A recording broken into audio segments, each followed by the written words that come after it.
안녕하세요. 저는 중국 사람이고 나이는 37살입니다. 직업은 중국 현지에서 중국 학생들에게 한국어 능력 시험 토픽을 가르치고 있습니다. 제 한국 이름은 이라고 합니다. 저는 처음 한류에 관심이 많아 한국어를 배우기 시작했고 더비 요급에까지 합격을 하였고 이것을 계기로 더 많은 중국 학생들에게 세계적이고 전문적으로 한국어를 가르치는 교사가 되는 방법을 찾는 중 고민 끝에 한국어 교육 능력 검정 시험을 준비하게 되었습니다. 외국인이고 스스로 방대한 지식을 공부해야 하는 것은 여간 어려운 일이 아니었습니다. 1년 동안 온라인 강의로 다배교가 제시하는 세계적인 학습 전략으로 공부할 수 있는 방향을 명확하게 파악하고 필수 이수 과목을 순차적으로 들으면서 기출문제 풀이 특강을 들으며 공부를 했습니다. 특히 시험을 준비할 때 기출문제 특강은 제게 가장 많은 도움을 주었습니다. 기출문제를 통해 공부한 내용을 정리하는데 큰 도움이 되었고 자신의 부족한 부분도 스스로 파악할 수 있었습니다. 1년 동안 출퇴근 시간과 점심시간을 활용하여 강의를 듣고 자기 전에 공부한 내용을 정리하고 복습한 등 다음날에 공부할 강의 내용을 예습하였습니다.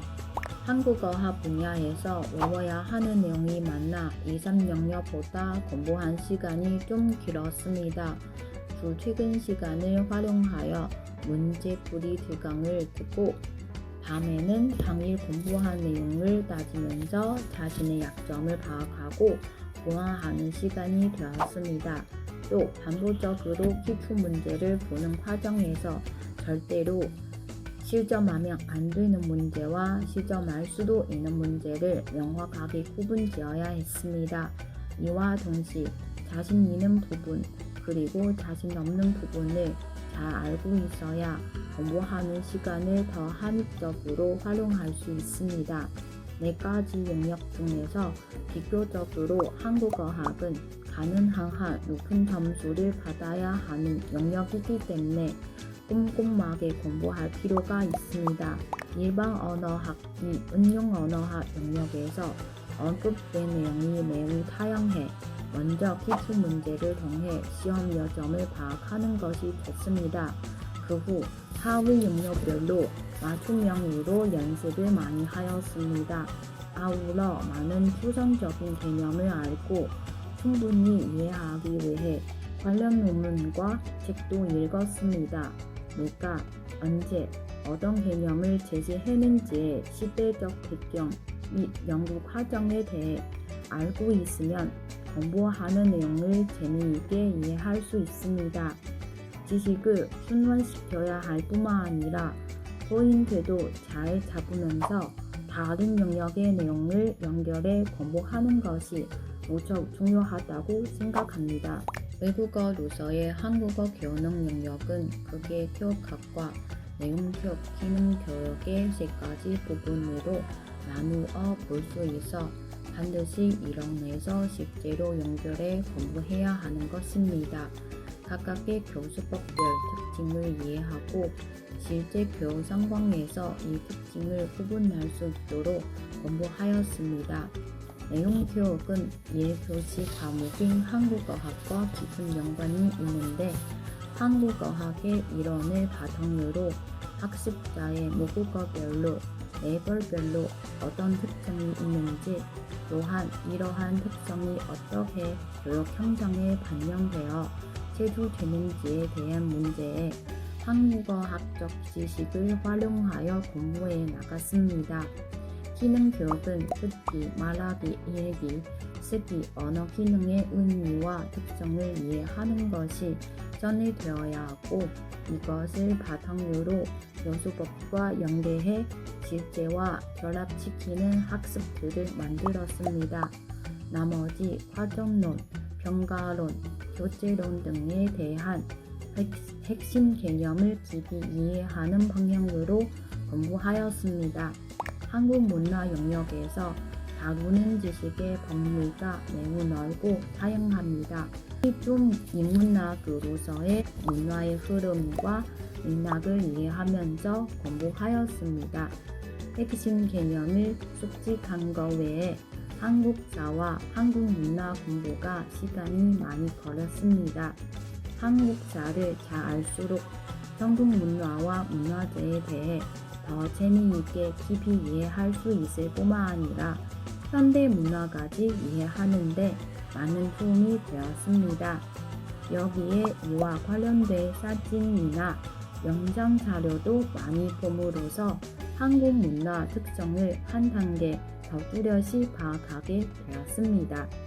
한국 문화에 대한 공부 비중이 가장 많았고 다음으로 한국어학, 외국어로서의 한국어 표현론, 일반 언어학 및 운용 언어학 순으로 공부하였습니다.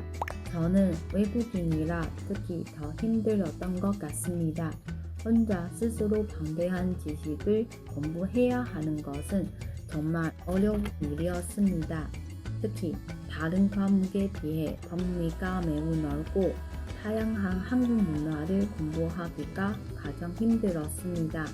하지만 한중 양국 문화가 다소 유사한 측면이 있고 역사의 흐름에 따라 색다른 매력을 발생하는 것에 관심이 생기며 흥미를 느끼면서 더 재미있게 공부할 수 있게 되었습니다. 제가 가장 좋았던 강사님은 김지학 교수님이고 항상 복잡하고 추상적인 개념과 이론을 생생하고 재미있게 설명해 주신 것이 가장 인상적이었고 그 때문에 김지학 교수님 같은 고려한 한국어 교사가 되고 싶은 바람도 있었습니다. 또한 많은 도움이 된 강의는 바로 기출문제 풀이 특강입니다. 기출문제를 통해 공부한 내용을 따지면서 자신의 부족한 부분도 자세하게 파악할 수 있었습니다. 이 3자 영역은 그 범위가 방대하여 그 기출 범위를 가늠하기 매우 어렵습니다. 그래서 하승량에 비해 최대한 효과를 발휘하는 한국어학의 학습을 소홀히 하면 안 됩니다. 이 영역에서 가급적 득점을 많이 해두어야 1차 비기시험의 안정적인 합격을 자신할 수 있게 될 뿐만 아니라 2차 면접 시험에도 큰 도움이 될 수도 있습니다. 시험 전날은 모의 시험에서 변서에 자주 틀린 문제를 다시 한번 복습해보며 자신감을 얻는 마음 다지기를 했습니다. 시험 당일날은 30분 전에 시험장에 들어가 대기해야 하며 분위기가 매우 엄숙하여 더 떨린 것 같습니다.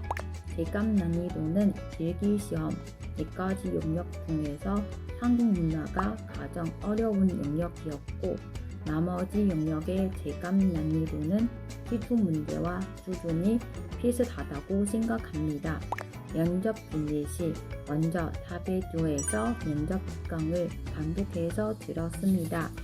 이 특강 덕분에 면접 시험을 준비하는 방향을 잘 잡게 되었습니다. 그리고 타베교에서 한국어 기억 능력 검정 시험 2차 면접 시험 교재도 큰 도움이 되었습니다.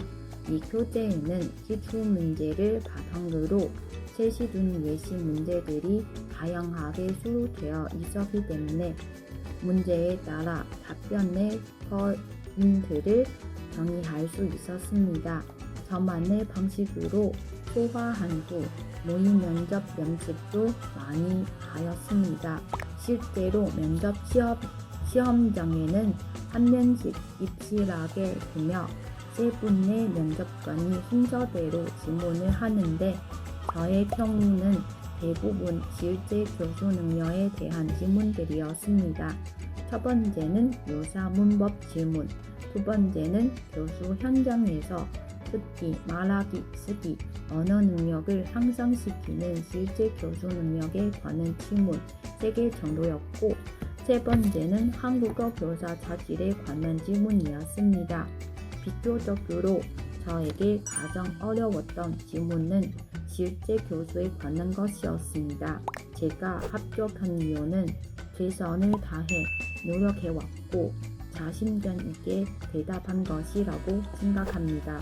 타베대어 교육관이 한국어 교환 양성 과정 기관 중에서 지명도가 높고 좋은 강사진으로 짜여진 온라인 강의도 체계적이며 특히 필기시험과 면접시험 모두 그리고 학습 방향을 제대로 제시해주며 면접 기간까지 따로 있어 외국인이지만 합격할 수 있겠다는 믿음도 가졌고 그리고 80여 강의 횟수를 확인할 수 있는 것도 마음에 들었습니다.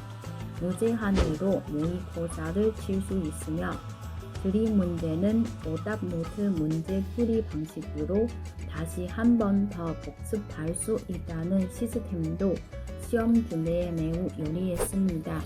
후배 수험생들에게 말하고 싶은 말은 자신을 믿고 끝까지 최선을 다한다면 분명 결과가 좋을 것이라고 외국인이 저도 그랬으니까요. 파이팅! 마지막으로 합격한 나 자신에게 열심히 끝까지 견디고 합격한 것을 기억나고 축하한다, 고생했다라고 말하고 싶습니다. 감사합니다.